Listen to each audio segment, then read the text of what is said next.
করতে যাও, share screen করতে যাও। জি ম্যাডাম, আসসালামু আলাইকুম। সালাম, শুরু করো মাগো।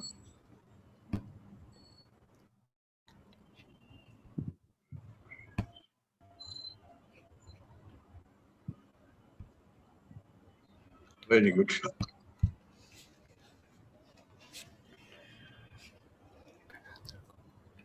Chairperson, respected teachers and faculties from home and abroad, and learned audience. Assalamu alaikum. I, Dr. Fawzia Sharmin, Resident Gynae Oncology, National Institute of Cancer Research and Hospital, welcome you all to today's presentation based on non-surgical management of carcinoma cervix. Cervical cancer is the fourth most common gynecological malignancy worldwide. In low and middle income country, it is the second common cancer. According to the Globocon 2020, the incidence of carcinoma cervix in Bangladesh is 10.6 per 1 lakh. There are three treatments of modalities for carcinoma cervix. These are surgery, radiotherapy, and chemotherapy. Surgery is used in early stage of carcinoma cervix. Radiotherapy we used in advanced stage, where surgery we cannot do the surgery, but radiotherapy can be given in all stage. Non-surgical management of cervical cancer includes radiotherapy, chemotherapy, targeted therapy, immunotherapy, and various combination of radiotherapy and chemotherapy.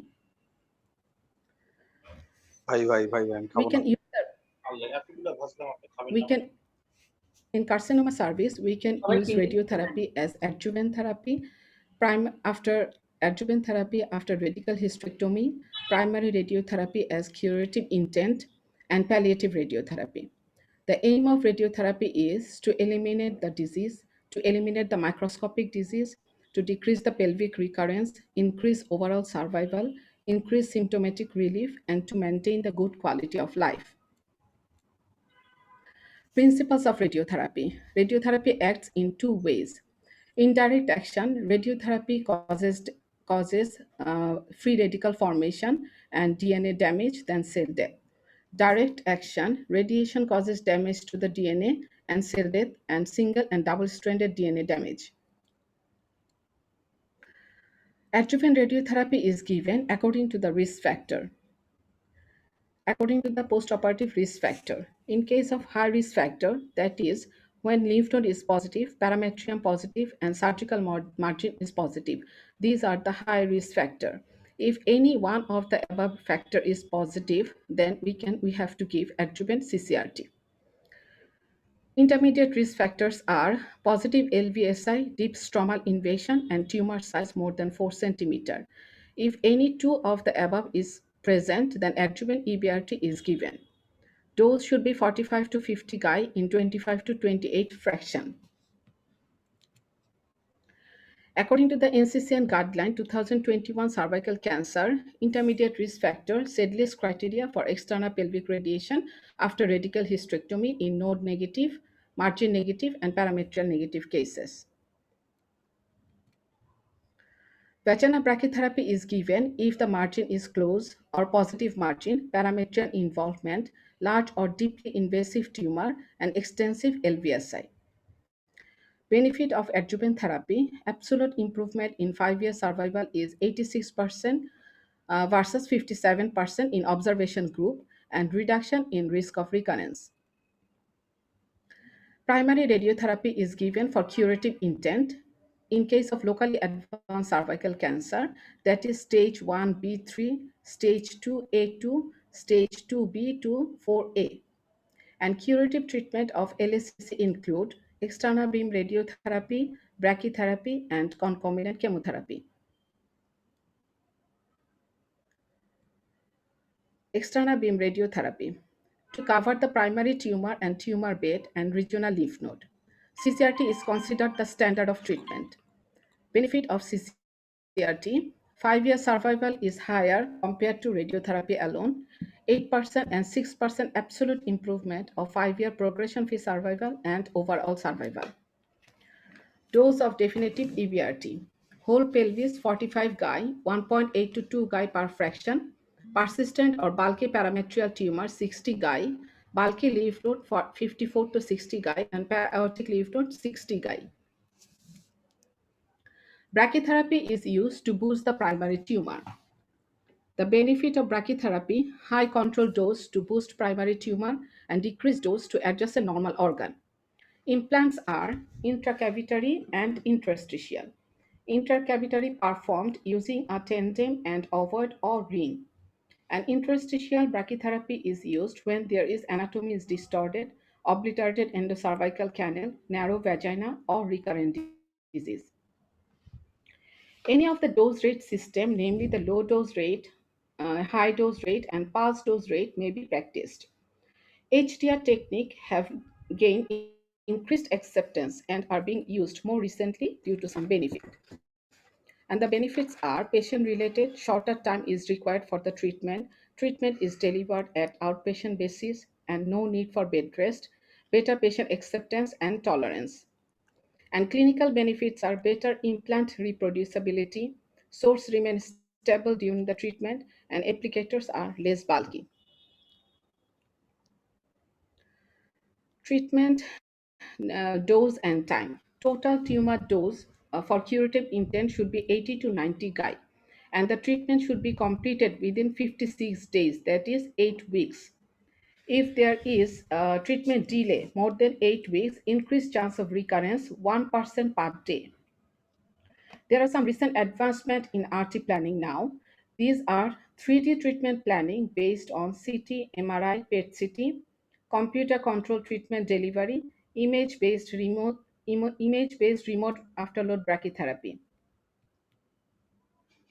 Now the palliative radiotherapy. Palliative radiotherapy is used to palliate the common symptoms in advanced incurable disease. That is vaginal bleeding, pelvic pain, malodorous discharge, brain and bone metastasis. The dose should be 20 to 30 Guy in 5 to 10 fraction per day over 1 to 2 weeks, and 8 to 10 Guy per fraction. EBRT in recurrent disease. If there is no history of previous EBRT, then EBRT is given to the tumor for curative intent. If previously EBRT is given, then if there is central recurrence, EBRT can be given in the form of intraoperative radiotherapy. If there is no central recurrence, then individualization, that is EBRT plus minus systemic chemotherapy. This is a common situation where a patient come after simple hysterectomy, then what have and histopathology showed carcinoma cervix. In this situation, we have to review the pathological findings. If the pathological findings shows stage 1A1 and there is no LVSI, then we can do the only surveillance to the patient. If the stage found 1A1 with LVSI or stage 1A2, 1B, and if there is negative margin, negative in imaging, then pelvic EBRT plus brachytherapy plus minus concurrent platinum containing chemotherapy is given. In case of positive margin or gross residual disease, positive imaging, or primary tumor characterized meet the Sedley's criteria, then we can give pelvic EBRT plus concurrent platinum containing chemotherapy plus minus individualized brachytherapy if the vaginal margin is positive. Now the chemotherapy. Chemotherapy is used in concurrent chemotherapy, neoadjuvant chemotherapy, and as palliative chemotherapy. Concurrent chemotherapy. Concurrent chemotherapy is used along with radiotherapy. Cisplatin is commonly used and the dose is 40 to 50 milligram per meter square. Advantage of chemotherapy: it acts as a radiosensitizer. By cytotoxic enhancement by DNA damage and cell cycle arrest, prevention of tumor cell repopulation, targeting to hypoxic cell, targeting to RT-induced anti-apoptotic mechanism, and prevent micrometastasis. Neoadjuvant chemotherapy.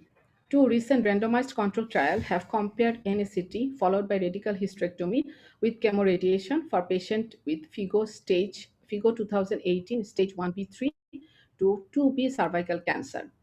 There is no difference in overall survival in NSCT versus chemoradiation arm. TMH data, NSCT with surgery is inferior to CCRT. The 5-year disease-free survival in the neoadjuvant chemotherapy group is 69%, compared to surgery group is 76.7%. We can use the neoadjuvant chemotherapy in cervical cancer with pregnancy when patient want to continue her pregnancy. Palliative chemotherapy. Palliative chemotherapy is used in recurrent and metastatic disease. Randomized phase 3 study compares cisplatin paclitaxel versus cisplatin alone for metastatic, recurrent, or persistent cervical cancer. Two drug combination had higher response rate, that is 36% versus 19%, and improved progression-free survival compared to single agent, that is 4.8 month, and in single agent 2.8 month. Targeted therapy. Two promising targets in cervical cancer are epidermal growth factor receptor and and vascular endothelial growth factor signaling pathway, which plays a critical role in tumor growth and angiogenesis. Now, the immunotherapy. Immunotherapy causes the immune checkpoint inhibitor.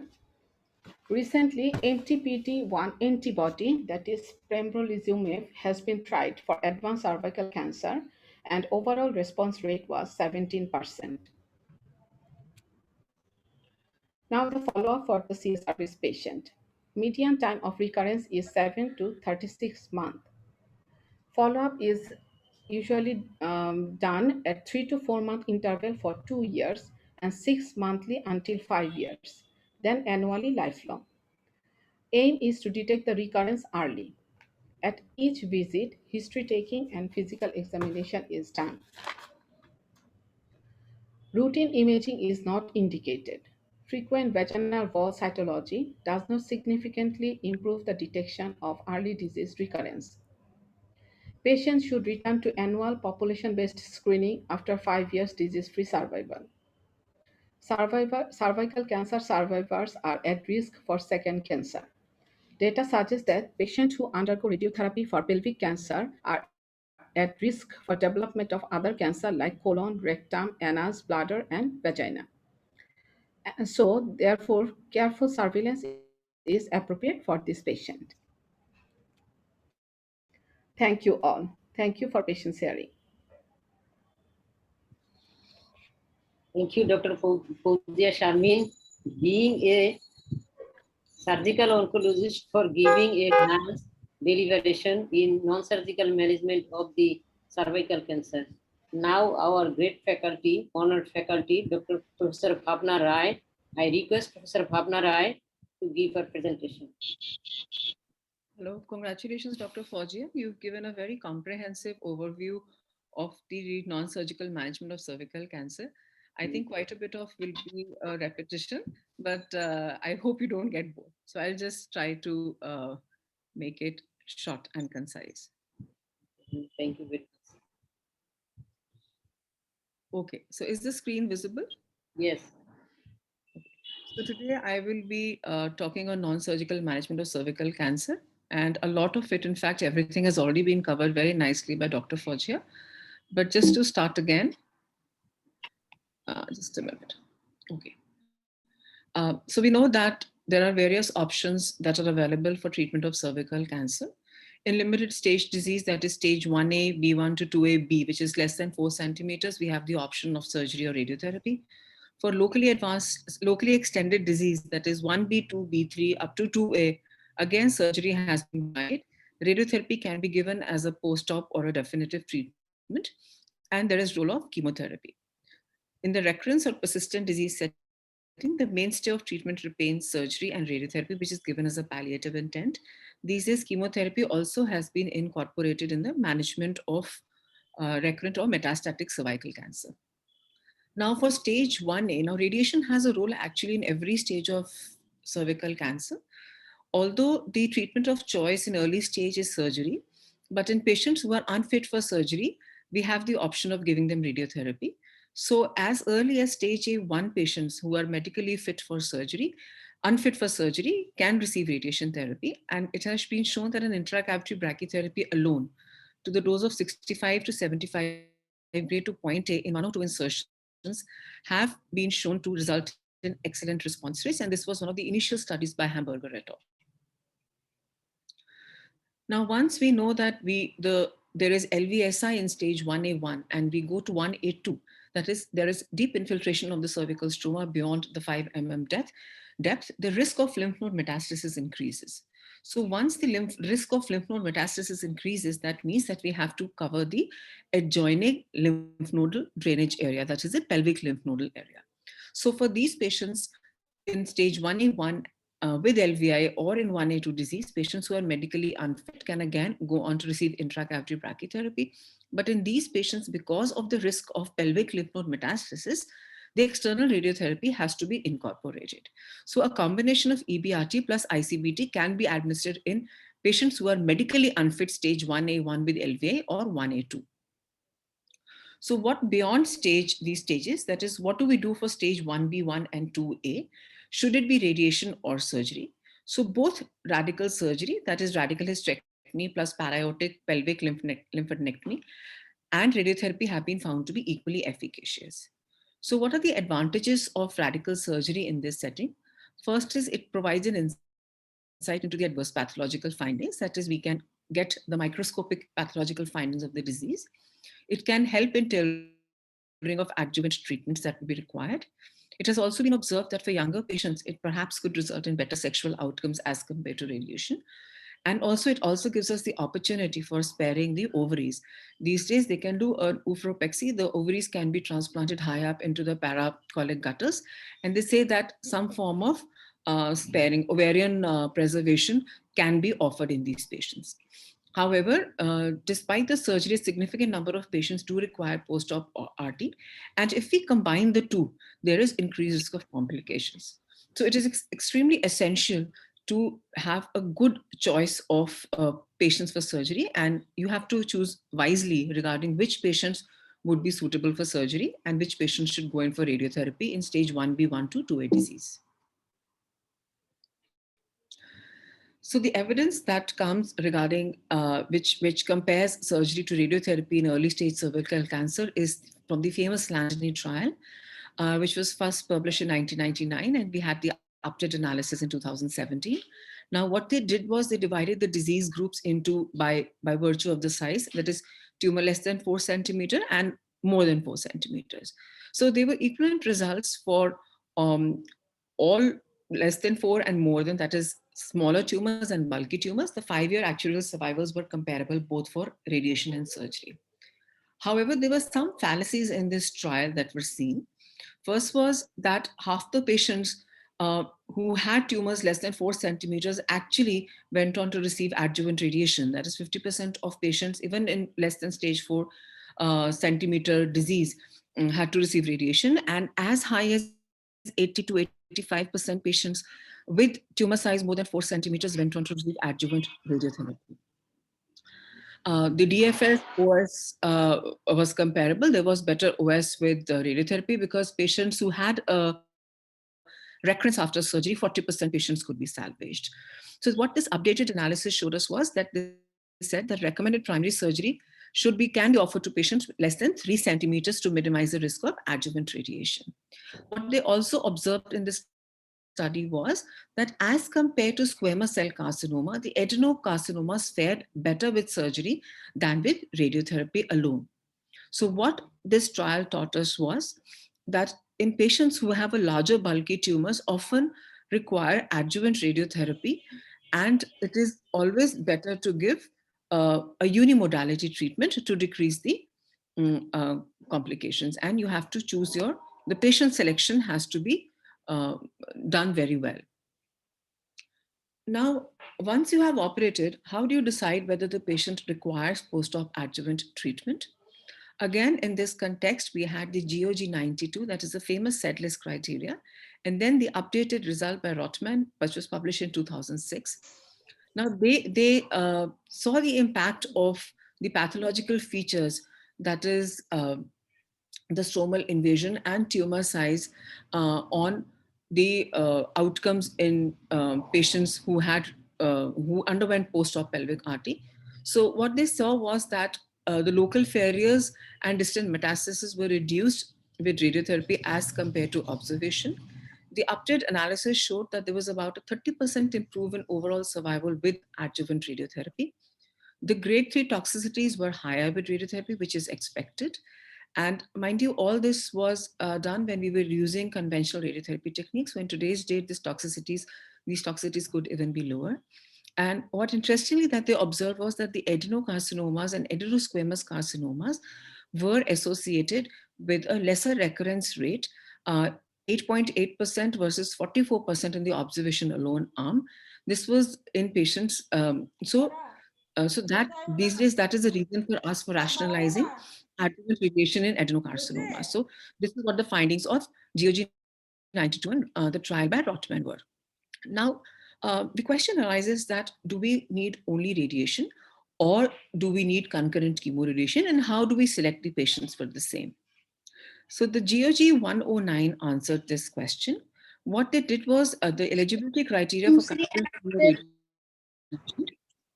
was patients who had positive pelvic lymph nodes on pathology, who had a positive parameter involvement or a surgical involvement, were treated with concurrent chemoradiation compared to radiation alone. So again, what they saw was that the 4-year OS and PFS was higher in concurrent CT-RT arm compared to the RT arm.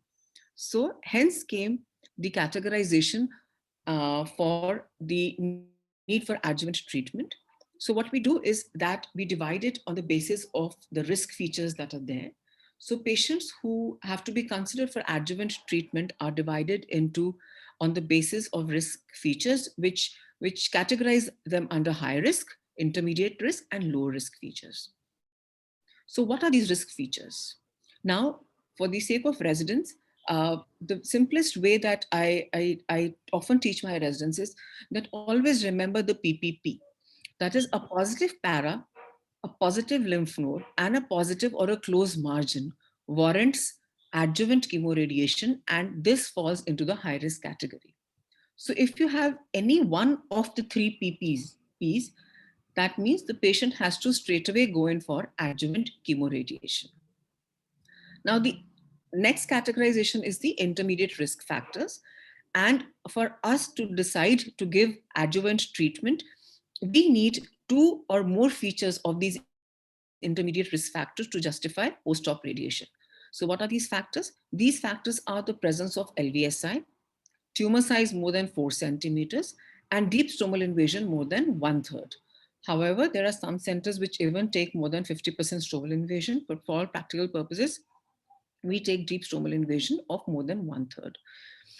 So if you have any 2 of these factors, the patient should receive adjuvant radiation. If there is only one feature present, then that does not warrant the need for adjuvant radiotherapy. Also, again, I would like to reiterate here that if a patient has a histology of adenocarcinoma, although it does not feature in the textbooks as a classical indication for adjuvant radiotherapy, like we saw in the trial that I showed you before, adenocarcinomas should go on to receive adjuvant radiotherapy. Now, what are the low risk features?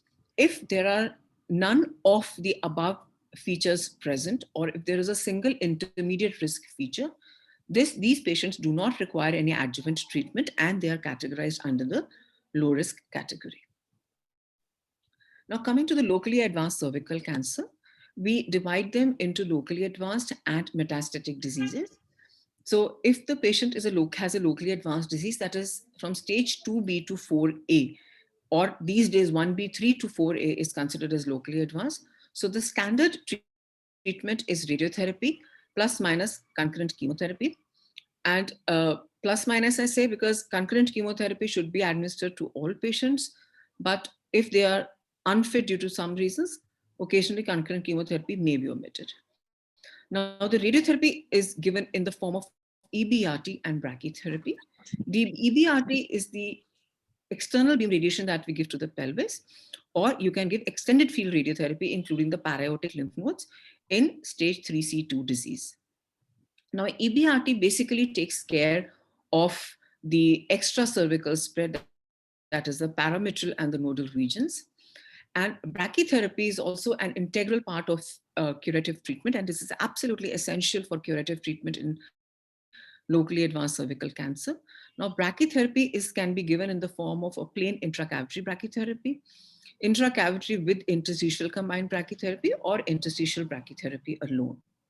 Now, brachytherapy basically is given to enhance the dose or escalate the dose to the central tumor area. And this is what results in the curative treatment in cervical cancer. Now, regarding chemotherapy, we can divide it into concurrent, adjuvant, and neoadjuvant. Coming to advanced disease in the form of distant metastasis, radiation can be administered as a palliative radiotherapy. It can be given as a localized radiotherapy to a small area to alleviate the symptoms, or patients can undergo salvage chemotherapy. Now, coming to EBRT, EBRT basically delivers homogeneous dose to the primary cervical tumor and the potential sites of regional spread. It is generally given prior to brachytherapy. It can also be given concurrent with the brachytherapy can be given concurrent with the EBRT in smaller tumors. However, the advantages of giving brachytherapy after external beam radiotherapy in advanced tumors is that you can downstage, you can improve the geometry of your brachytherapy by giving external radiation first and shrinking the bulky cervical lesion. Now, brachytherapy, as I mentioned before, is absolutely essential for cure of cervical cancer.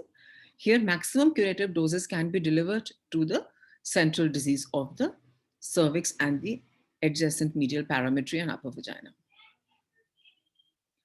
Now, coming to EBRT, we have various techniques now. We have the standard conventional technique where we used to do 2D planning. We these days use 3D conformal radiation and IMRT with image-guided radiotherapy. Now, when we do EBRT, what is the target volume? What all do we include in that pelvic field? The tumor, which we call the clinical target volume, includes the disease that we see on clinical examination and on radiology. And it also includes the whole of the uterine corpus, the cervix and upper third of vagina, and the entire parametrium up to the lateral pelvic wall. And besides the CTV tumor, we also have to include the draining nodal areas. And we take the superior levels starting from common iliac, the external iliac, internal iliac, obturators, and presacral lymph nodes. If there is involvement of para-aortic lymph nodes that is now included in stage 3 C2 disease, then we go ahead with para-aortic radiotherapy. We extend the fields higher up to include the para-aortic lymph nodes. If there is lower third vaginal involvement, the inguinal lymph nodes are included in the fields.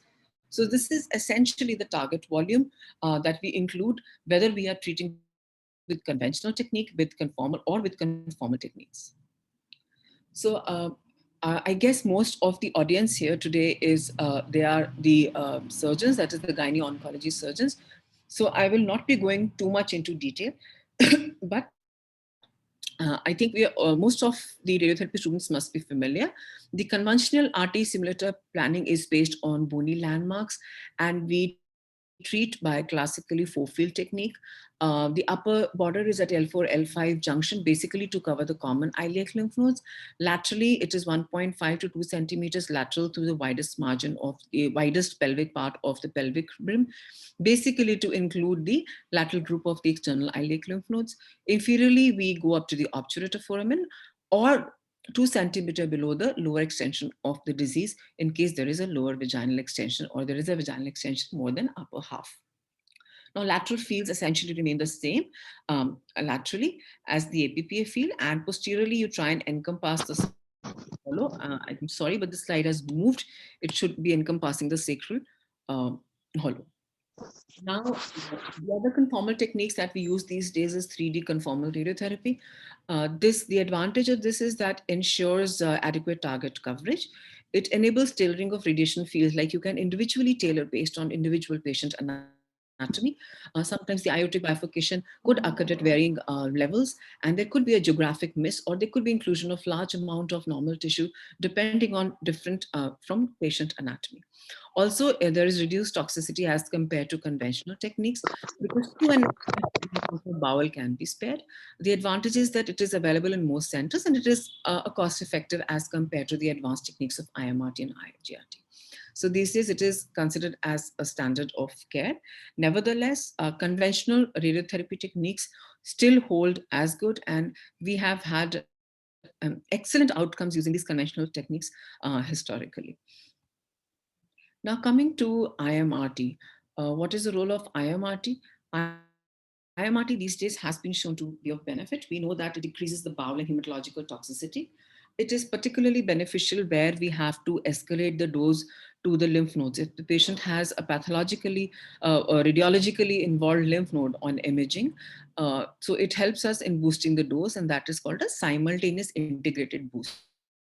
So what we do is we give a dose, a common dose, maybe a 45 gray to 50 gray to the pelvis, and a 2 gray per fraction is given to the entire pelvis. And for that lymph node, we increase the dose to that particular lymph node. So maybe if you are giving the whole pelvis a dose of 1.8 to 2 gray, the lymph node will receive 2.2 gray in the same sitting.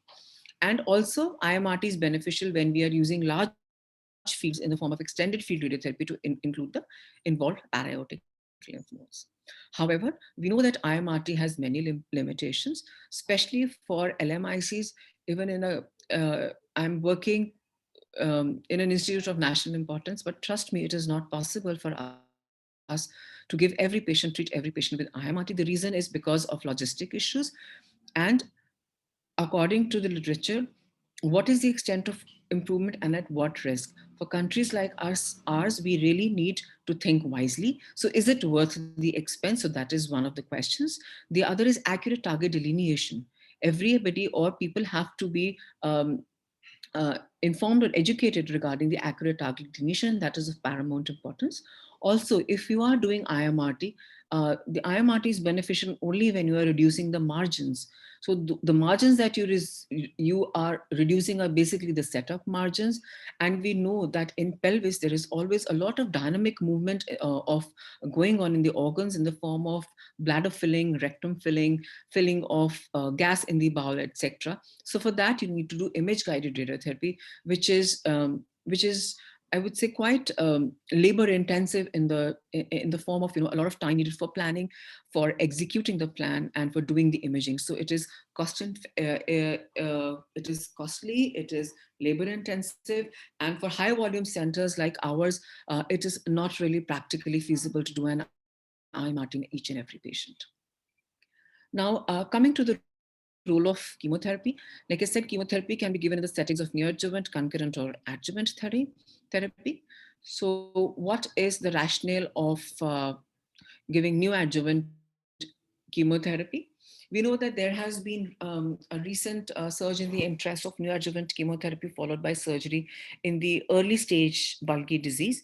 The rationale that has been postulated is that it could be an alternative to reduce the need for post-op radiotherapy and improve outcome. And if you were all present last time, I think we had a very good discussion, both with the medical oncologist and the surgeons, and a very good panel where we discussed what was the current day role or current benefit of neoadjuvant chemotherapy. So it does not actually reduce the need for post-op radiation toxicity. On the contrary, it can result in more toxicity to the patient. And like we said, going by the basic principle in early stage cervical cancer, your aim is to give maximum cure with minimal toxicity. So we always try and use minimum modalities that are possible. So the other postulation is that there could be a reduction in the rate of nodal meta-analysis and parameter infiltration. However, the meta-analysis, Cochrane meta-analysis, has not shown any survival benefit. And the counter arguments against the use of neoadjuvant chemotherapy in this setting is basically that chemotherapy results in toxicity, and that toxicity itself can delay the definitive treatment, which could be surgery or radiation. And there could be potential disadvantages of poor survival, because the way we discussed this last time also, giving chemotherapy could result in clonogenic resistant clonogens, and hence we could be actually delaying the actual treatment by giving chemotherapy. So in this context, we now have level 1 evidence, which was published from Tata Memorial Hospital in JCO in 2018. This was by Dr. Sudeep Gupta. So what they did was it was a randomized study which compared chemoradiation with NACT followed by surgery. And the 5-year disease-free survival with concurrent CT-RT was statistically significantly superior as compared to the NACT surgical arm. And the maximum benefit was seen in stage 2B disease, and about 20% patients in the surgical arm actually crossed over to concurrent chemoradiation. An additional one-fourth of patients required adjuvant radiation or CT-RT. So this is something similar to the Landone trial that we saw, that about 1/4 of the patients here did require adjuvant radiation. Again, going against the basic principles of treatment of early stage cancer, that avoid multimodality treatment in early stage to avoid toxicity as far as possible. Now, in this context, we had another level 1 evidence, which was presented at the ASCO in 2019. Again, there were similar results. Here, about 36% patients had to receive radiotherapy in the surgery arm. So what we can conclude is that when we have to decide the optimal treatment in this group of patients in this particular stage, we should consider the quality of life and the impact on long-term toxicity.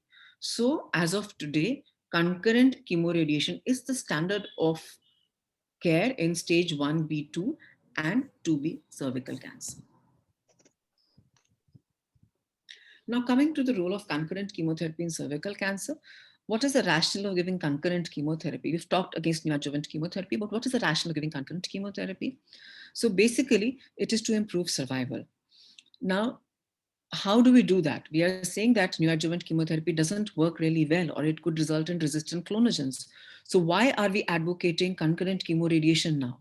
We are advocating concurrent chemoradiation because here the chemotherapy is given basically to control the local primary cervical disease. And how is it done? It is done by the radiosensitization effect. So it enhances the effect of radiotherapy. It is not acting per se, being given in therapeutically high doses. A small amount of chemotherapy drug is given to enhance the effect of radiation and thus to make the radiotherapy more effective.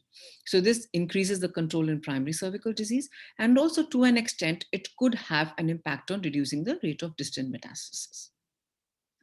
Now, based on about 5 trials in February 1999, the NCI came up with a red alert saying that strong consideration should be given to the incorporation of concurrent cisplatin-based chemotherapy in radiation in cervical cancer. So this was based on these major 5 trials. Now, all these trials were basically positive trials which showed the benefit of concurrent chemoradiation. However, the major flaw in all these was that not even a single trial amongst these actually compared the standard radiation arm to chemotherapy. They either had RT alone versus surgery, or there was basically there was no standardization, didn't compare against a standard radiotherapy arm. So the only trial that compared standard radiotherapy to chemotherapy was by Piercy et al. And what they showed was that there was a benefit. They did show that there were some confounding factors in the form of this trial was basically criticized because they did show some results basically which did not bring out the exact or a lot of benefit of concurrent chemoradiation. However, there were some criticisms to this trial in the form of a long overall treatment time and low hemoglobin in these patients.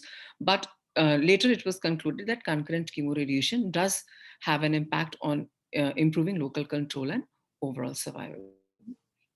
So in this context, there were various meta-analyses that were covered, but I would just be highlighting on the latest one that was by Vail et al. What they showed was that there was an 8% absolute improvement in the disease-free survival with the addition of concurrent chemoradiation. The overall survival benefit was about 6% with the addition of concurrent chemotherapy. Now, this benefit actually was seen to reduce as the stage increased. So they said that the maximum benefit was in small stage, locally bulky disease. And the overall absolute improvement in survival was to the tune of 19%.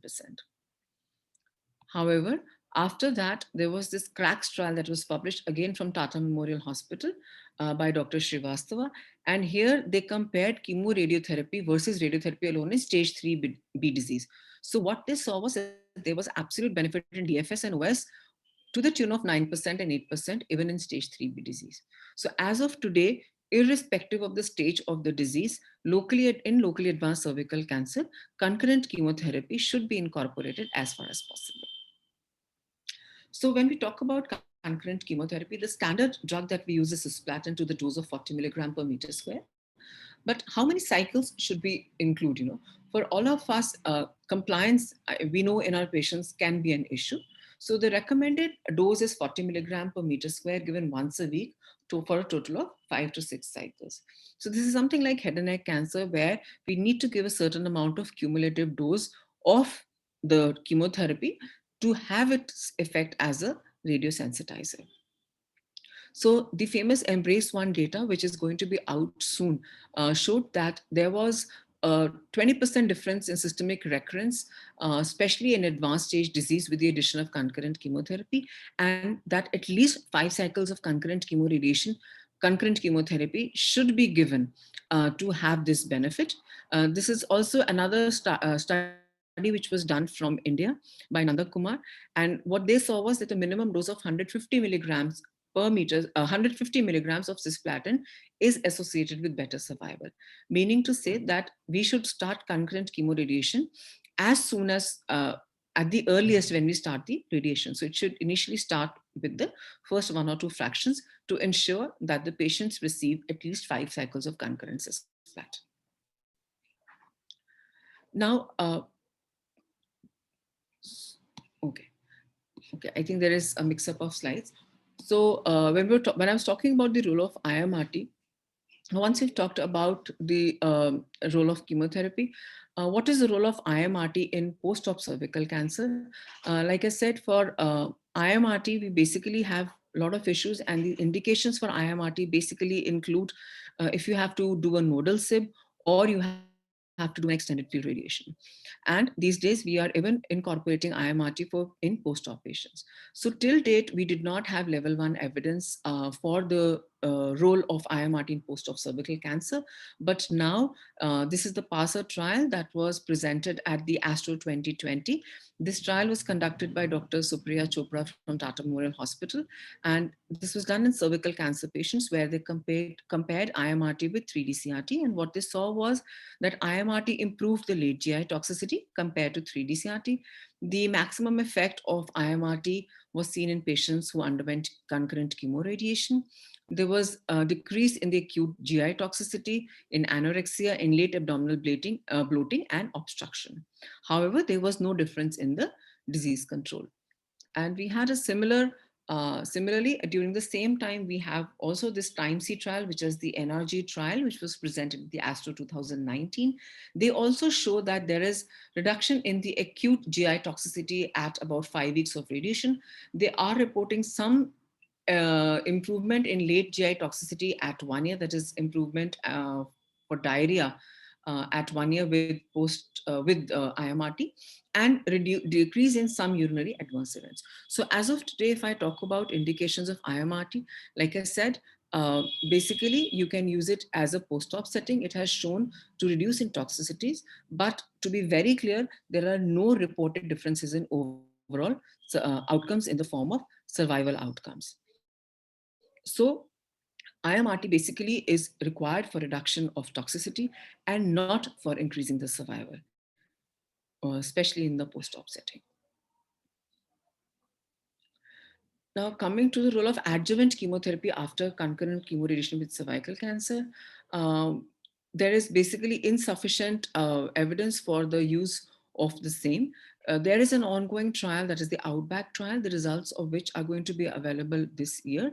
So as of today, there is no role of adjuvant chemotherapy after concurrent chemoradiation in advanced cervical cancer as a standard setting.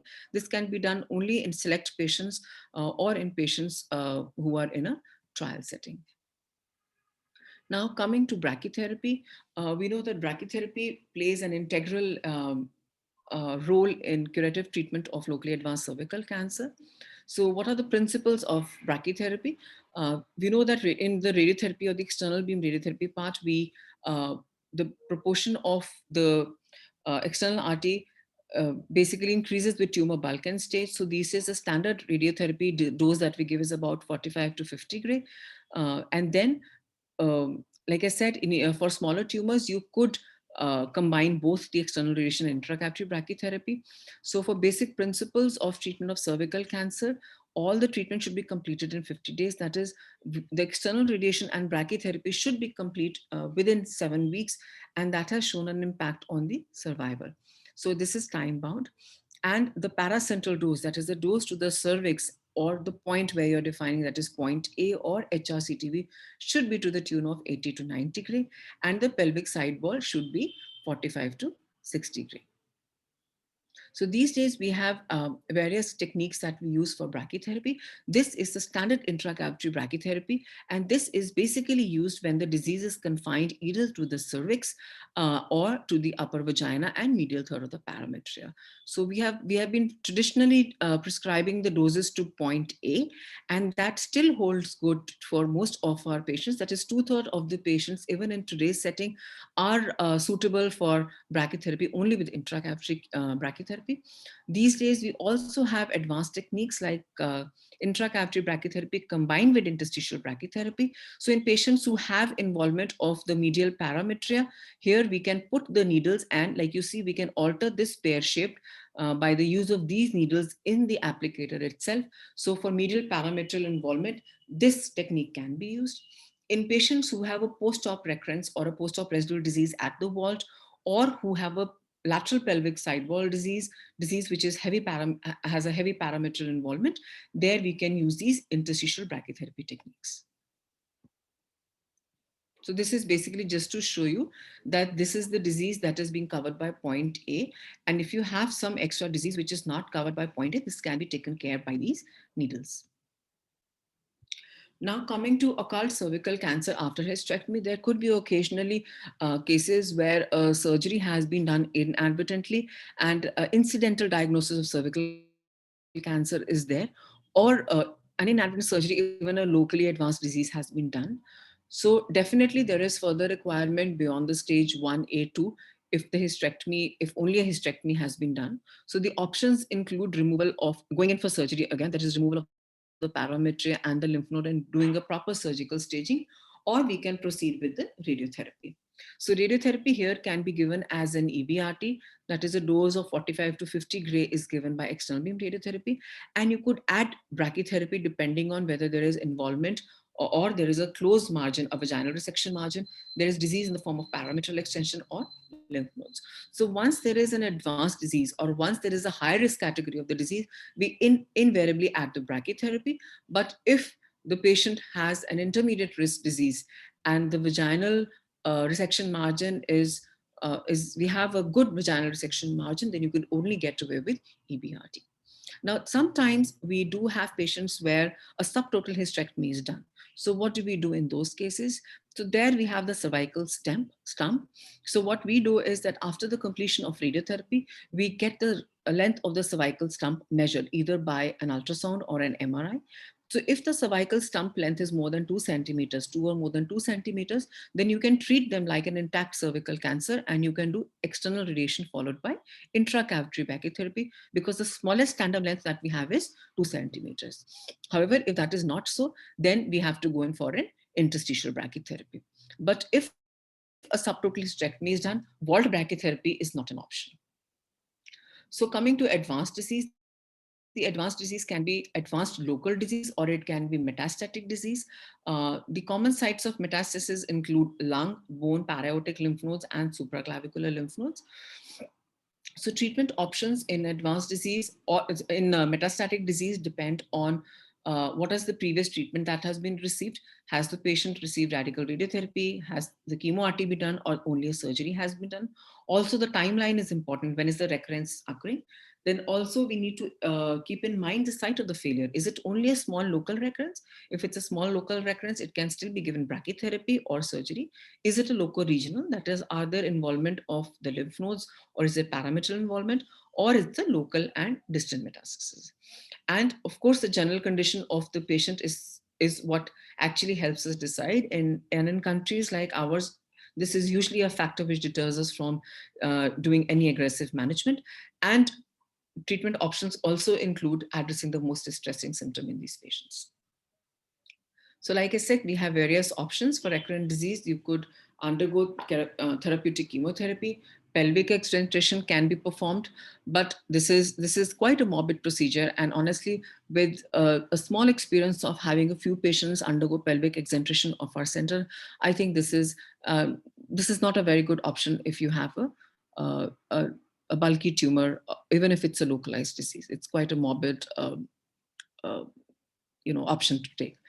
Then palliative chemo radiation and radiation, definitely these days, there is upcoming role of stereotactic body radiation also. So hopefully if there is, it's not there right now for the local disease, but if you have a nodal recurrence, you could give the patient SABR. You could also re-irradiate the patient. There are patients whom we have given maybe a dose of 30 gray or 40 gray in re-irradiation, depending on what time they have recurred, followed by brachytherapy. For metastatic disease, we either go in for therapeutic chemotherapy or palliative radiotherapy. So I'll not, okay. So for regarding the role of exenteration surgery, basically procedures are currently limited only to patients with small and central tumors. And in these tumors, you could also have the option of giving intracavitary brachytherapy. So this is of 3 types, and I'm sure you know it better than me. And it is a highly morbid procedure. Now coming to palliative radiotherapy in patients who have advanced disease or who present to us with uremia, they are not often in a position to undergo or who have what we call a frozen pelvis. They are not in a condition to undergo radical doses of radiation. And we know that curative treatment in these patients would not be possible. So we have various palliative radiotherapy regimes that we use. The most common regime that we use in our center is 8 gray given in a single fraction. And this the others that you could use are 20 gray in 5 fractions or 30 gray in 5 fractions. Nevertheless, patients should also receive good analgesic therapy and should be managed according to the WHO ladder pattern. Now, should patients who have metastatic cervical cancer receive radiotherapy? These days, there is a lot of interest in chemotherapy in patients with metastatic cervical cancer. So this was a very interesting paper which was published in 2018 in the JAMA. So what they saw was that patients who received pelvic radiation in addition to chemotherapy demonstrated and improved in the survival also. Okay, so radiation definitely has a role to play even in metastatic cervical cancer, and it is associated with improved survival. Now, what is the chemotherapy for metastatic cervical cancer? We have options of cisplatin 5-FU, incorporation of paclitaxel or cisplatin. So, and these days we also incorporate bevacizumab based on the survival benefit shown to us by the GOG 240. So they showed an overall survival benefit of almost 2.5 months in patients receiving bevacizumab. But honestly speaking, I still have my reservations in using bevacizumab in patients with a local recurrence, with a large local recurrent disease, because there could always be a chance of fistula. And the subgroup analysis of this paper did not bring that out. Also, what was observed was there was a 15% fistula in the bevacizumab arm. And again, coming back to choosing wisely, it could have major cost implications in countries like ours. So this has to be used in selected patients, based on your patient selection criteria has to be good for deciding the role of bevacizumab or adding bevacizumab to the standard paclitaxel, carboplatin, or cisplatin. Now, again, there is a lot of hype of immunotherapy, and what is PD-L1, that is pembrolizumab, is suddenly all over, for all metastatic diseases. And this came out after the KEYNOTE trial, which showed an improved in the overall response rates.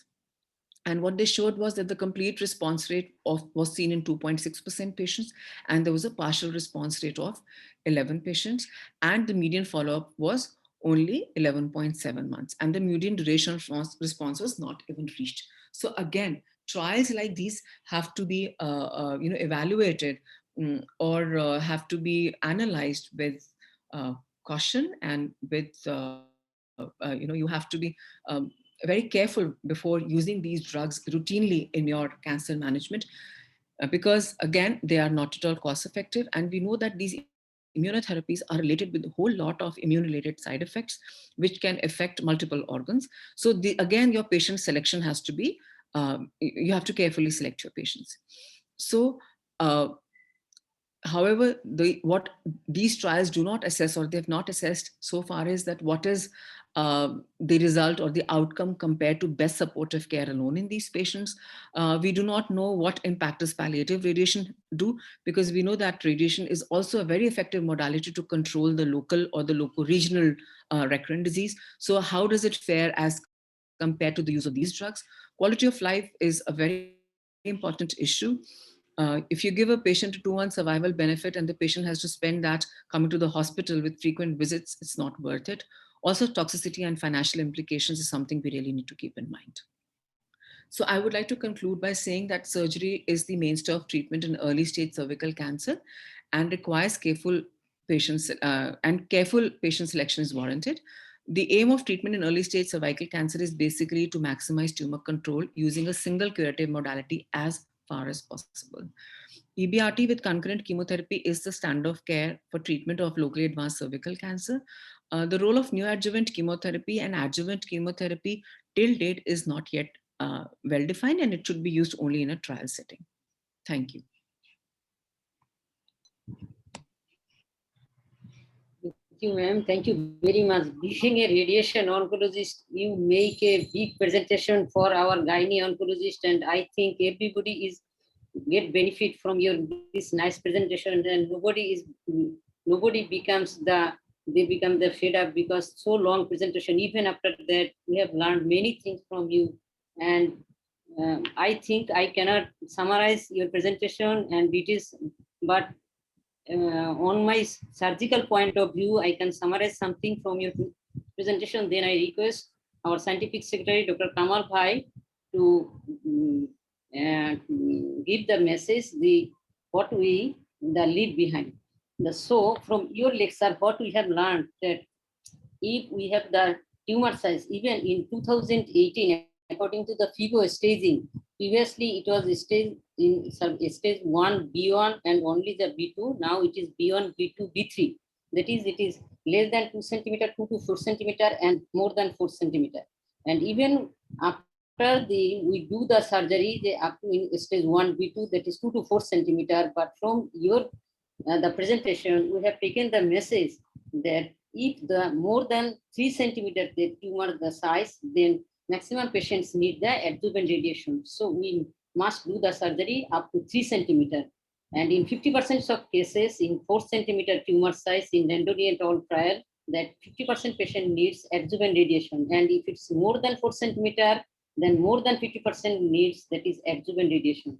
So we must be cautious about the decision making of doing the surgery. Whether should we give the single modality of the treatment or we shall go for the multimodal treatment. And also we can do another message is from your presentation that also in adenocarcinoma, even after 4 centimeter, we can do surgery. And what are the risk factors that if there are the high risk factors, 3 high risk factors where we can advise, that is adjuvant chemotherapy along with radiation, that is 3P, that is positive parametrium, positive cervical margin, and positive lymphovascular space invasion.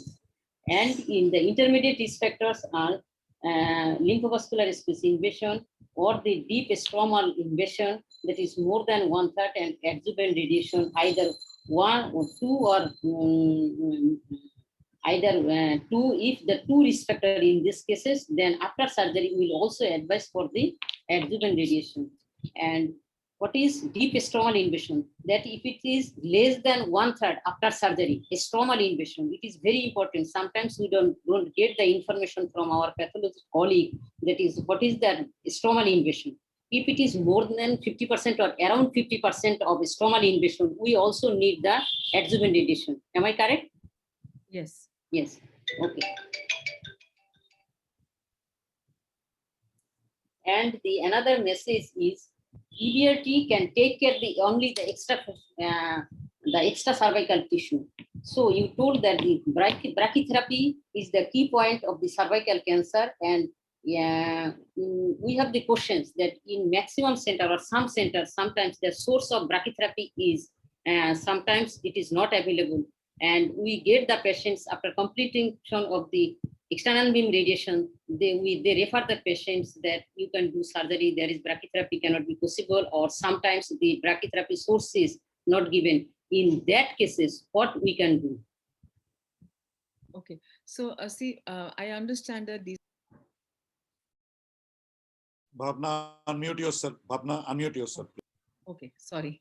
So I understand that these are very common problems which we also face day in and day out, because many a times, you know, the OTs are not available. We do not have the applicators. They are not enough, and there could be problems with the sources. So I have even given brachytherapy to patients as late as 3 months also, honestly. As long as the patient is suitable for brachytherapy, I do not leave any opportunity to give brachytherapy if the patient is suitable.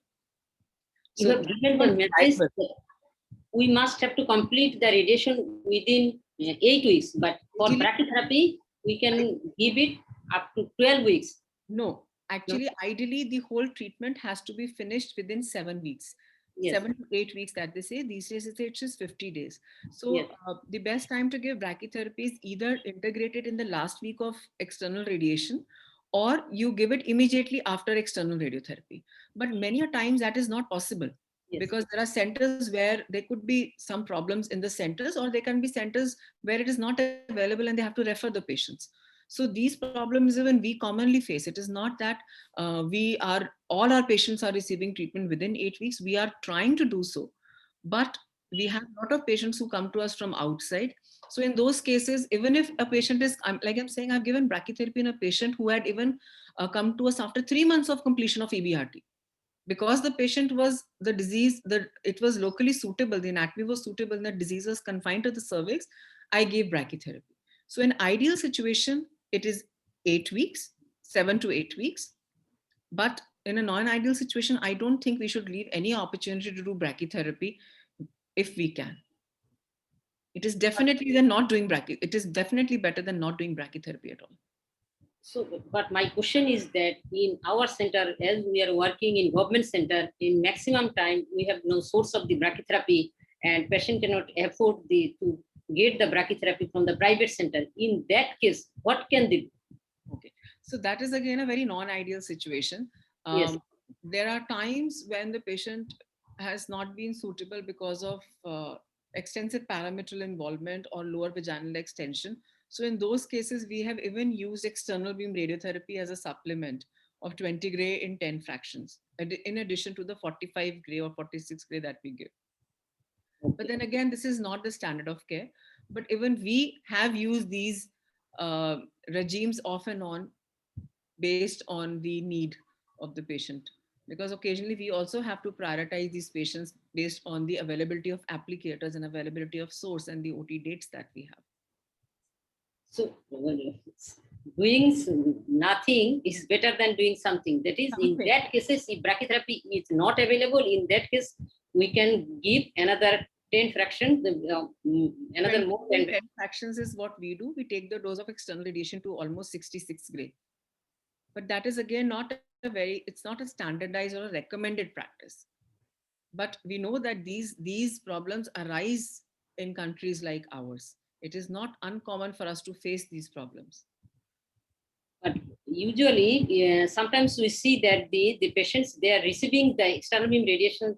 After completion of external beam radiation, they get the brachytherapy, and either in 2 weeks or 3 weeks, and somebody who gives the 2 fraction and somebody gives the 3 fraction.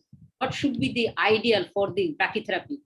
See, most of those centers are using high dose rate brachytherapy now. I don't think there is any center with LDR. Dr. Kamal, no. Most of the centers must be having HDR. So fractionation can vary. Yeah, fractionation can vary. It depends on the dose per fraction. Yeah.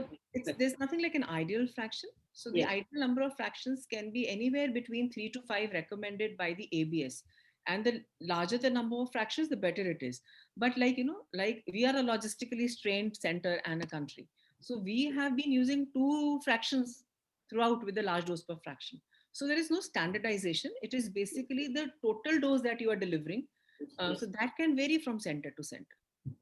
So ideal to give the brachytherapy during the external beam radiation. Am I correct? See, for smaller Well, tumors, we see that the patients, they get the brachytherapy after completion of the external beam radiation.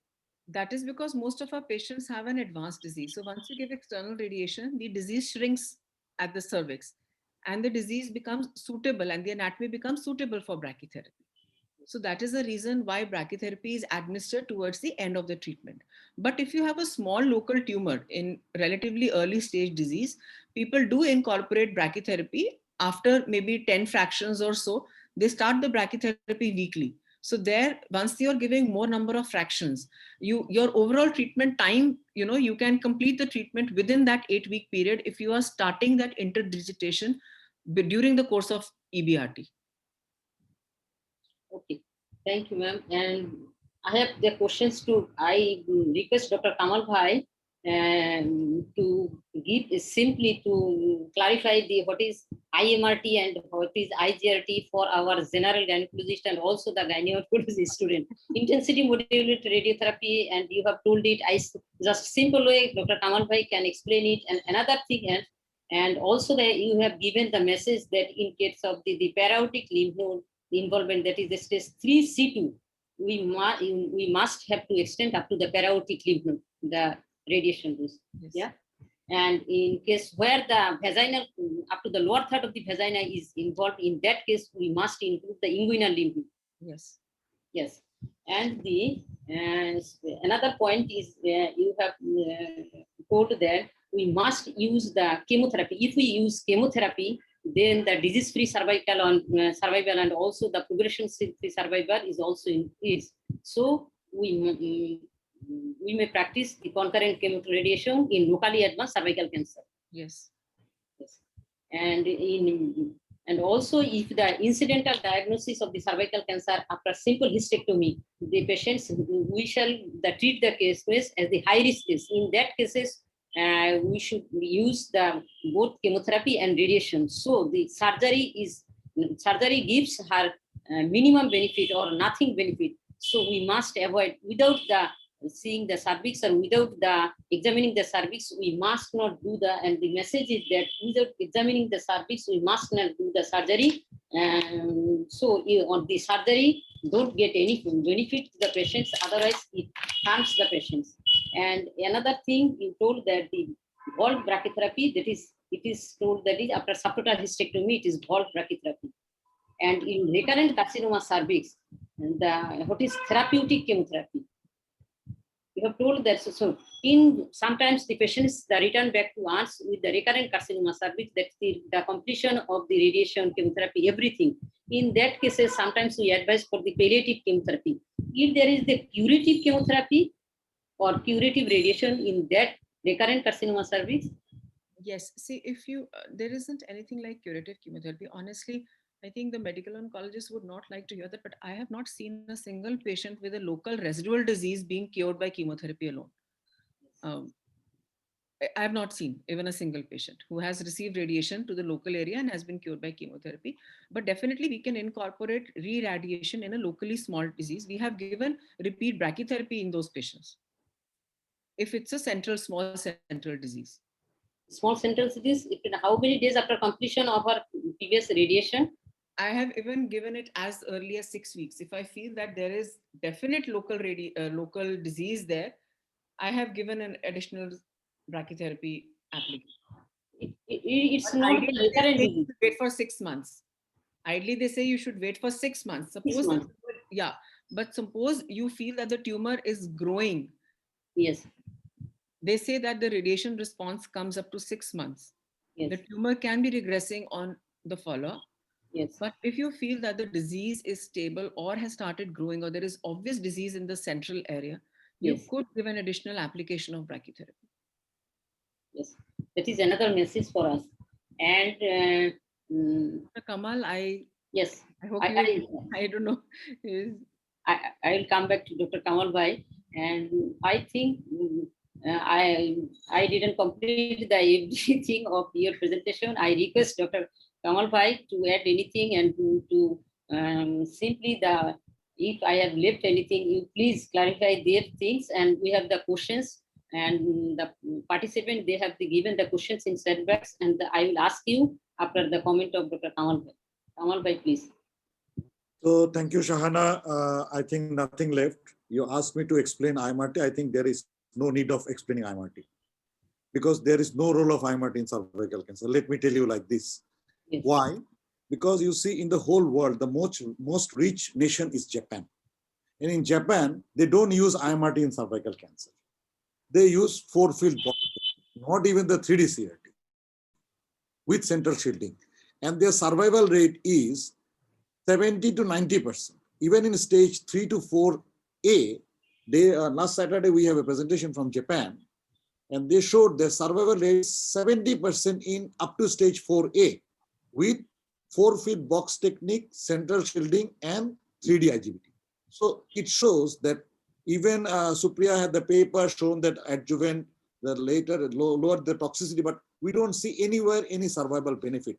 So for cervical cancer, in very simple form, we can say that there is no need of IMRT in cervical cancer treatment. We can fairly treat the patient with even 4-field box technique. 3D is more than enough. If somebody have the luxury to do IMRT, it can be reserved for only post-operative case.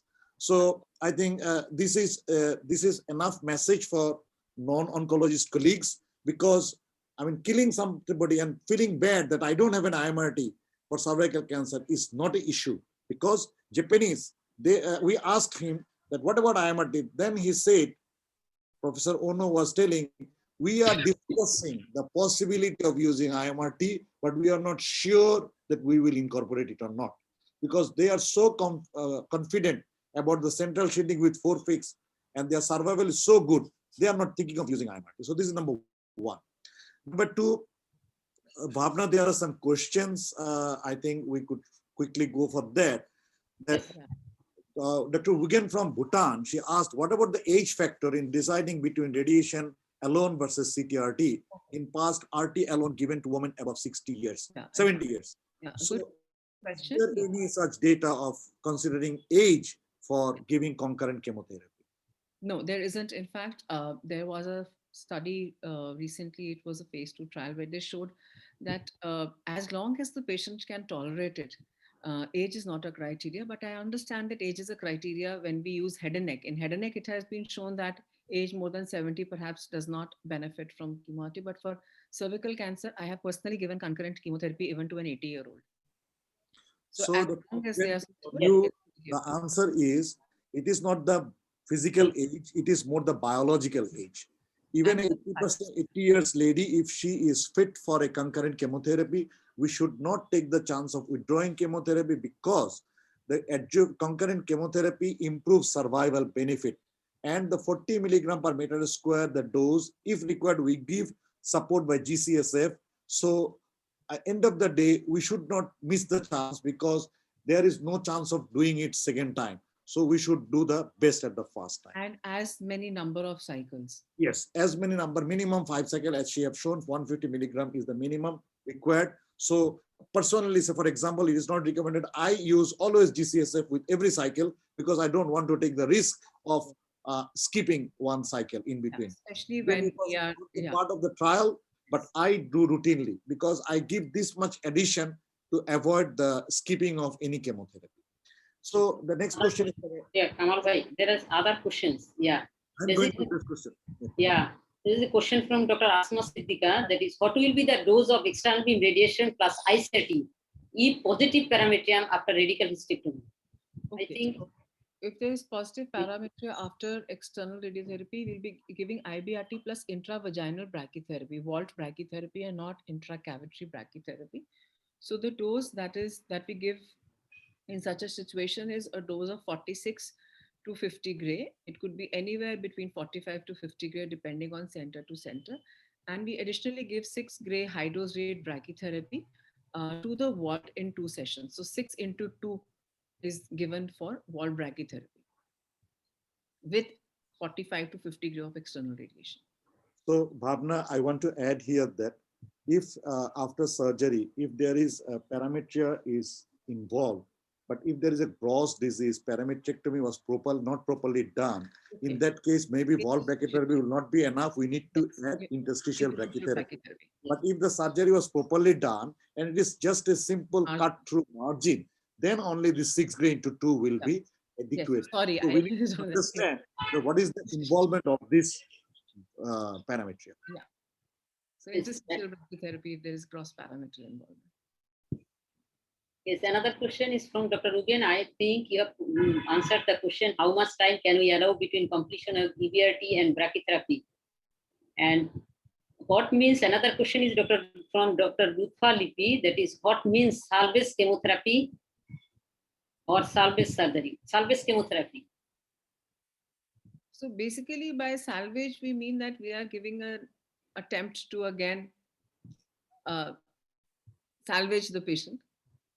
So basically a curative surgery or a curative. So, Bhavna, I don't think there is anything called salvage chemotherapy. No, there isn't salvage anything surgery called and salvage chemo. radiotherapy. Basically, chemotherapy only has a role in metastatic disease. You know, if you have a lung mets or maybe some nodal, it may help. But for local disease, there is nothing like a salvage chemo. So there is no salvage chemotherapy, in fact. So salvage, mostly it is surgery, and sometimes we can do salvage radiotherapy. And another question, all by from Dr. Asma Siddiqa, how can we decide the brachytherapy dose in postoperative cessation? The brachytherapy dose, I told you that if it is like Dr. Kamal also just said, that if it is basically a disease which is, I mean, if there is gross residual disease in the parametria or at the vault post-op and post-external radiation, then in those patients we have to give interstitial brachytherapy. And again, the dose fractionation depends from center to center because we're using high dose rate brachytherapy.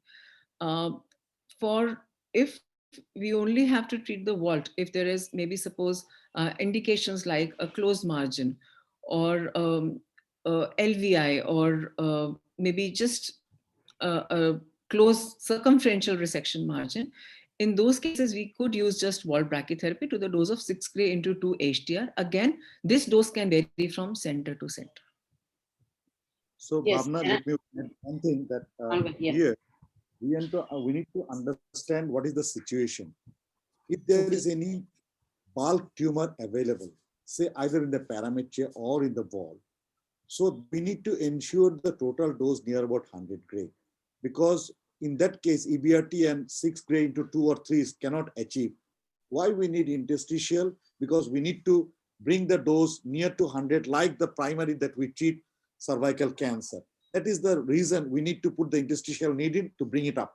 Because by vault brachytherapy, we can never, because the length is only 5 millimeters. Basically only for the vaginal vault and upper vagina, upper third of the vagina. It's not for the distant disease. Yeah. No, I am telling that when there is some vault involvement, gross residual or some obvious vault mass remaining, so in that case, what we think in surgery, ICRT, not operated, vault is post-op. But when the post-op situation is, there is obvious tumor, either in the parametria or in the vault, then this vaginal cuff is not going to solve our problem. We need to take the help of interstitial needle to give some more boost to that area, because we know to really get a curative dose in cervical cancer, 60, 66 is not the story. We need to get something near about 100. So that is only possible. So it's like intracavity. The doses have to be to the tune of what we give. Intracavity should come, that combining with EBRT, the dose should be in the tumor something around 100 gray. Otherwise, we are not going to achieve the control. Yes. So again, the dose per fraction will vary from institute to institute and the regime that will be used. And another question from Dr. Nazri from Nigeria. That thank you very much for your wonderful presentation, Dr. Bhavna, that I am concerned about the low-income countries where radiotherapy is not readily available with level 1 evidence against NSCT. What is the fate of women with advanced prostate carcinoma cervix? Okay, I think we discussed this last time also, Dr. Kamal. There is a resource stratified guideline by the ASCO where they say there is Yes. paucity or shortage of radiotherapy resources, neoadjuvant chemotherapy could be used. But again, that is not a standard of care. But if you are in a center like this or in an area, it could be used. Dr. Kamal, what would you have to say here? So what I say that in the name of waiting, I am not in favor of giving neoadjuvant chemotherapy because it has shown that the waiting period neoadjuvant chemotherapy before chemoradiotherapy is harmful. But yes, as she is telling, there is a situation, there is no radiotherapy machine and there is an advanced patient. So it may become metastatic. Definitely out of the box, we can go for giving chemotherapy to that lady and do something then rather observing her Yes. moving to a metastatic. Definitely that can be done. And Yes. Another question is from Farhana Kalam. Is there any need of postoperative valve brachytherapy for intermediate risk group? I think it is already answered. And Sheikh Nasrin, that is under lot of thanks. question by Professor Question, yeah. Begum Rokeya Anwar. Begum Rokeya Anwar. Yeah. Yeah. Our Increase question is that increased number of fraction of brachytherapy occasionally increase cystitis, life-threatening hematuria. What is your comment? I don't know. Okay, Dr. Begum, Good. it is not so these days. Basically, when we are increasing the number of fractions, if we are increasing the dose these days, we are using image-guided techniques also, and we have better information regarding the OARs and their constraints. So these days, that really does not hold true. But yes, I do agree. If you dose escalate with conventional, there could be increased cystitis. And so the dose threshold that they say for cystitis now is 90 gray EQD2, that is 2 gray equivalent, that is the total dose to the bladder should not exceed 90 gray. Again, the incidence of cystitis, once it increases, that is less than 10%. Do you have any recommendations to combat life-threatening hematuria after brachytherapy? Yes. We do get patients who have brachytherapy, especially who have been treated in the earlier days in the 2D era. So for those patients, what we do is that we do bladder irrigation, and the bladder irrigation is done. Basically, when the patient presents to us, we look for gross hematuria. We do urine culture and ultrasound KUB, and we also do the hemogram for this patient. And if there is a bladder clot or there is a clot, we put these patients on bladder irrigation with saline, continuous saline irrigation. Occasionally, we also have had to send these patients for cystoscopy and clot evacuation. You could also use alum irrigation. If in case of torrential bleeds, we could use ligation of the vessels so that's an interventional radiology procedure which can be done. The last resort is cystectomy. But in my career span of more than 20 years now, I have just seen one patient who had to be subjected to cystectomy. So most of these patients will respond to these conservative management treatments. And these days you also have drugs that can be used which for long term, which can help in such situations. They are not curative, but they can help in such situations. Bhavna, let me add one thing that probably our surgeon colleagues were thinking the number, when we are increasing the number of fraction of brachytherapy, Yeah. increasing the dose. The problem is what we do. Rather, I think it is reverse. When we do more number of brachytherapy, the toxicity is less because the dose per fraction is less. So say, for example, 9:2, and when 5.5 into 5, 5.5 is a much more safer brachytherapy fractionation compared to 7:4, because we are getting the equal 2 gray equivalent outcome. But when it is 5.5 into 5 and 7:4, the toxicity profile is becoming less. So for our colleague, Professor Anwar, Rokeya Anwar, when we are increasing the number of brachytherapy fraction, we are decreasing the dose per fraction. So in the principle of radiotherapy, when we are using lower dose per fraction, toxicity is becoming, the chance of toxicity is becoming less. So that's why what we can say that today, I mean, once upon a time, as Bhavna said, in 2D era, this contribution is not from the brachy actually. This cystitis is more the contribution of the EBRT and combined EBRT and this 2D point dose brachy.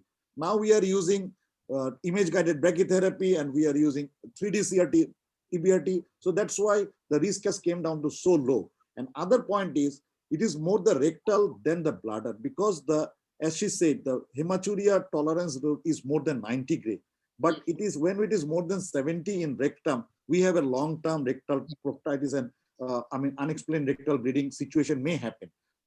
So we are more concerned about the rectum than the bladder in this type of situation.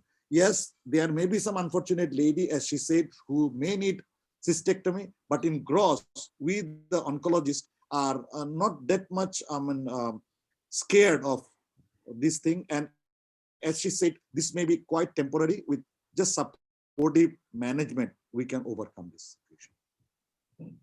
There's another question there that I can see by Dr. Asma Siddiqui. Yes. Is it Yes. possible to do para-aortic boost By 2D. 2D technique? You mean boosting the lymph nodes or doing extended field She radiation? wants to boost the node in para-aortic, whether it Para-aortic node. do it or not. I think boosting of para-aortic lymph nodes after external radiation to the para-aortic lymph nodes would not be easy, because there's a lot of bowel there. But definitely you can give a dose to the tune of 45 to 50.8 gray and 1.8 gray per fraction as extended field radiotherapy to the whole area. So boosting is something which I would not advise by 2D, but you can treat by extended field radiation up to 45 to 50 gray. Usually we keep the dose per fraction a little lower to 1.8 gray per fraction. And we have had trials where extended field radiotherapy or prophylactic also has been used. It just showed that there was increase in bowel toxicity. But like what Dr. Kamal said, that all these techniques of IMRT and all have not resulted in survival benefit. It is basically the toxicity. But in today's date, if you have to boost a para-aortic lymph node, I would still recommend conformal techniques. What is the difference? Prophylactic radiotherapy, we have a study, I mentioned it earlier, that 95 patient, 5 years follow-up with pelvic node positive. We have done prophylactic para-aortic nodal irradiation. Our survival was 70%, yes. 5-year survival. Yes. So we have published it in Red Journal with a FNCA protocol. And that is a very good observation. I mean, Yes. It was unexpected outcome that we found. When there is a positive pelvic node, we have given prophylactic 40, not 45, 40 weeks. Yes. We've also done a thesis. It's because 25% of patients will have occult para-aortic lymph nodes involved if you have if there is pelvic lymph node involvement. So that is definitely, I think that is going to come in the near future with the Embrace 2 already defining a group where prophylactic para-aortic radiation will have to be given. So I think that's excellent. The study that you are quoting, that's. What is the difference between? That in cervical cancer, it is one of the rare cancer where in stage 4A we are getting 70% survival. Yes. I don't think any other cancer in the whole world is there where we can do a cheap treatment like 2D treatment, and even brachy is not expensive treatment, and we can achieve 70% 5-year survival. And this is one of the highest prevalence in your country and my country. Yes. And we, the non-surgeons, it is an urge to our surgeon. We agree and we recommend that you should be doing surgery. It is the first treatment, but do the surgery with success. We don't want a surgery to be done and then we do give adjuvant treatment. That is not our recommendation. We have a question for our gynae oncology colleague. That what is the difference between para-aortic boost or extended field radiation? What is the difference between these two? For our gynae oncologist colleague, the boost, para-aortic boost and extended field radiation. Bhavna, Dr. Bhavna? Yeah, what is the difference between para-aortic boost and extended field radiation? See, what I would mean by para-aortic boost is that there are lymph nodes in para-aortic region. You have given a dose of 45 or 50 gray and you want to give additional dose to the nodes. So that I would consider as a para-aortic boost. So when we are boosting even the pelvic lymph nodes these days, we can boost those lymph nodes by any conformal technique, or after external radiation, you could give additional dose to that area. in the pelvis. Now, the problem with para-aortic region is that there is a lot of bowel there. You could land up in toxicity and the patient could have obstructive features later on. So we don't recommend it, that increased doses should be there, because we have to respect the tolerance of the bowel also, the small bowel which is there. That could lead to obstruction and perforations later. So that is what I mean by para-aortic boost. But once I talk about extended field radiotherapy, yes, again, that we use in patients who have lymph nodes, para-aortic lymph nodes. And like Dr. Kamal said, there is also an upcoming role of prophylactic para-aortic radiation, where you suspect that the para-aortic region is going to have microscopic disease, even if it is not evident on imaging, and you treat the para-aortic region. In cervical cancer, again, one of the good things is that it is a very predictable nodal spread. So there are risk groups if you have heavy nodal burden in the pelvic region, or if you have an involvement of the common iliac lymph node, the risk of para-aortic lymph node suddenly metastasis, micrometastasis suddenly increases. So you can certainly incorporate extended field radiation or prophylactic para-aortic radiation in these patients. See, if there is a situation where you do not have, if there are para-aortic lymph nodes involved in 3C2, you do not have a provision of IMRT or provision of conformal techniques, you can give a dose of 50.4 in 28 fractions. As of today, the recommended doses are to the tune of about 60 gray, 60 or 65 gray. Till date, we do not have a dose, a consensus on the dose that is required for cure of nodal disease. So we have to, do with whatever we have. So that is the difference, essential difference between a para-aortic boost and prophylactic para-aortic radiation or extended field radiation. All right. I hope I am clear on that and it's not confusing. Yes, yes, okay. Thank you very much. Is there any question? If not, then we'll go for the poll questions. Dr. Kamal, would you like to add anything? Anything? It is 10:45. No, nothing to add. Okay, thank you very much. I think the today's discussion is most lively discussion, and we are very much, we have got very much benefit from this today's discussion. Ma'am, do I start the poll Fatima, question? go. Yes, yes.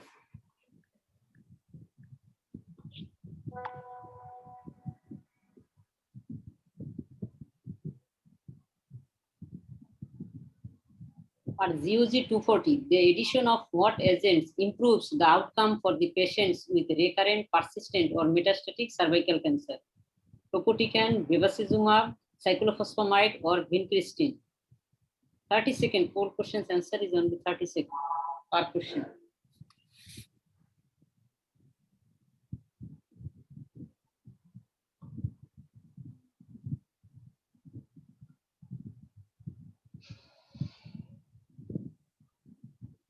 Yes. 89%, that is positive answer. Yeah. Next.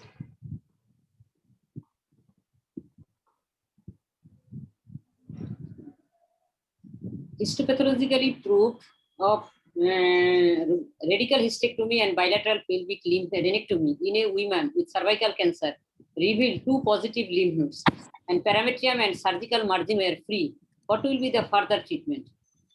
That is parametrium free, that is surgical margin free, but there is the 2 positive lymph nodes. What will be the further treatment? That is observation, external beam radiotherapy plus vaginal brachytherapy, or the external beam radiotherapy plus concurrent chemo plus brachytherapy.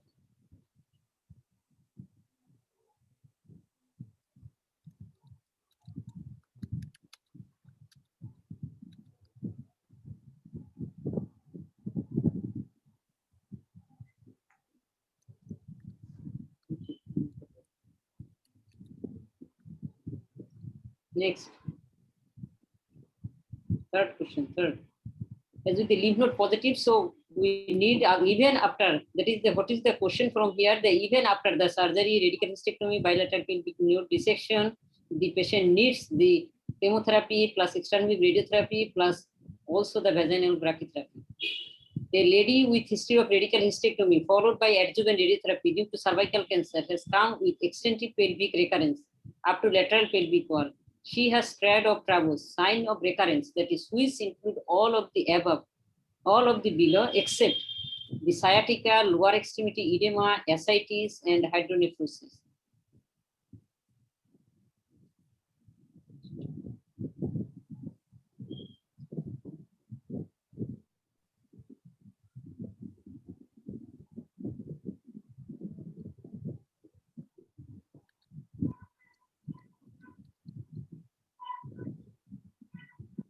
That is it, except ascites, all are in the triad of Travos. I think the 4 questions has been completed, and please show the results and show the name of the winners. Ms. Fatima, please. Yes, ma'am.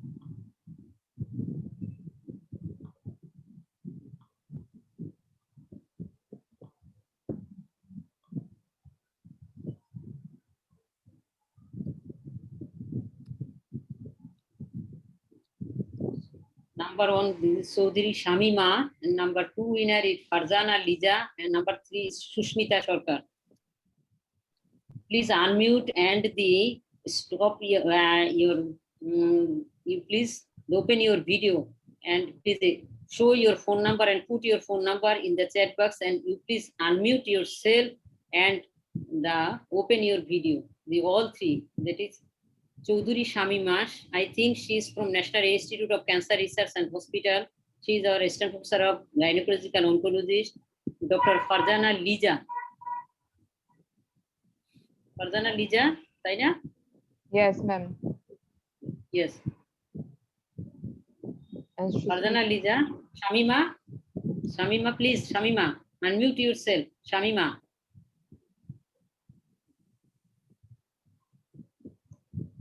Farzana Lija.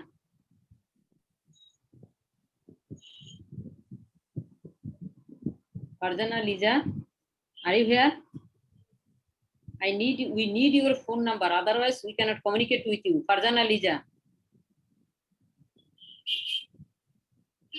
Another is Dr. Sushmita Sarkar. She is also our gynae oncology resident from National Institute of Cancer Research and Hospital.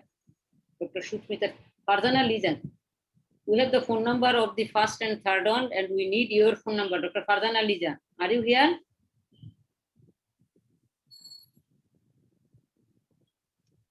Fatima, please keep the email ID of Dr. Farzana Lija. okay, ma'am. Yeah. Okay. Thank you very much. We are very much grateful that still we have, even it is the presentation from the radiotherapy department, but or the non-surgical management, we have still 66 participants, and it is around 11 p.m. even after that, is because it is a nice presentation and nice discussion. And we want to give you a message that we are at the end of the cervical cancer lecture series, and I hopefully we can complete this lecture series within this month, and we want to arrange a full day workshop in the carcinoma cervix, and everybody are requested to join that workshop. There will be lively discussion. Now I request our chairpersons of the Oncology Club, Professor Dr. M.S. Haisa, to give vote of thanks and to the faculties and conclude the session. Haisa, please.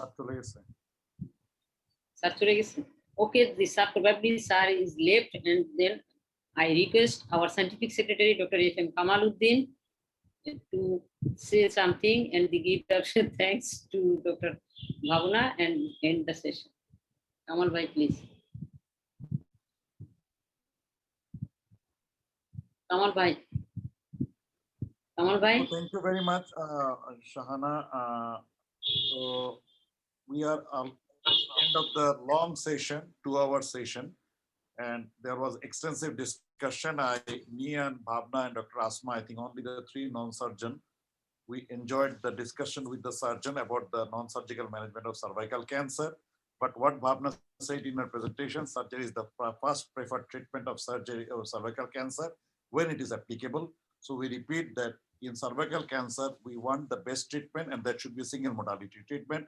We don't like double modality treatment. Even we have seen their long-term follow-up, the adjuvant radiotherapy gives survival, but we know it is at a cost of money and morbidity.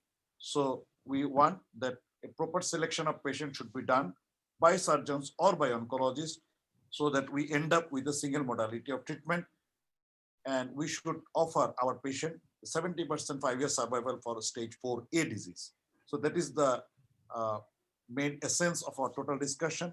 Thanks to the local presenter like Bhavna, I was really impressed and scared the way the surgeons were talking about radiotherapy. So maybe very soon they will be taking over the radiation oncology also. So congratulations to the surgeon talking so nicely about the non-surgical techniques. And that gives a good news also, because colleagues knowing about our strength and weakness make a good team. So we know what is the strength and weakness of each other, and we can make a good team, because cancer is a teamwork, is a multimodality management. Thanks to all the participants for being with us. And last, cannot finish without thanking Bhavna, responding Please to don't do that. and now it becomes so easy. Even I don't know when she was contacted and she responded yes. Initially, Shahana used to take my support to communicate Bhavna. Now there is no need, because it is a direct communication. And thanks to Bhavna for all the support you are providing. And we really enjoy it. And hopefully this collaboration will continue to offer education to our colleagues and finally to give a good treatment of our patients.